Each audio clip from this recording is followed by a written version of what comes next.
প্রাক্তন বিচারপতি তথা তমলুক লোকসভা কেন্দ্রের বিজেপি প্রার্থী অভিজিৎ গঙ্গোপাধ্যায়কে শোকজ করল নির্বাচন কমিশন। 20 তারিখ বিকেল 5টার মধ্যে শোকজের জবাব দিতে হবে তাকে। মুখ্যমন্ত্রী মমতা বন্দ্যোপাধ্যায়ের বিরুদ্ধে কুরুচিকর মন্তব্য করার অভিযোগ তোলে তৃণমূল। সেই মন্তব্যের পরিপ্রেক্ষিতে শোকজ করল নির্বাচন কমিশন। প্রসঙ্গত, তৃণমূল কংগ্রেসের পক্ষ থেকে শুক্রবার সকালেই অভিযোগ জানানো হয় নির্বাচন কমিশনে।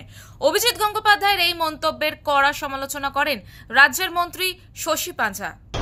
তাহলে এরা দেবী পুজো করে না, এরা মহিলাকে মহিলা মনে করে না। দিলীপ বাবু তো অভিজিৎ গাঙ্গুলির দলেরই তো লোক, তারা তিনি খুব পছন্দ করছে এই যে রসিয়ে রসিয়ে মহিলাদের অপমান করে।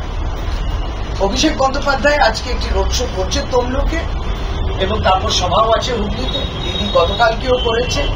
হয়তো সব এই সমস্ত উল্টোপাল্টা, কিন্তু দিলীপ ঘোষ যেটা বলছেন তিনি যদি সমর্থন করেন তার মানে এটা ভয়ানক। কিন্তু হারছেন তিনি, কারণ আপনি দেখবেন প্রথম দফাতে একজন মোদী মন্ত্রী হারছে, অন্যান্য সিটগুলো আর বললাম না, উল্লেখযোগ্যগুলো।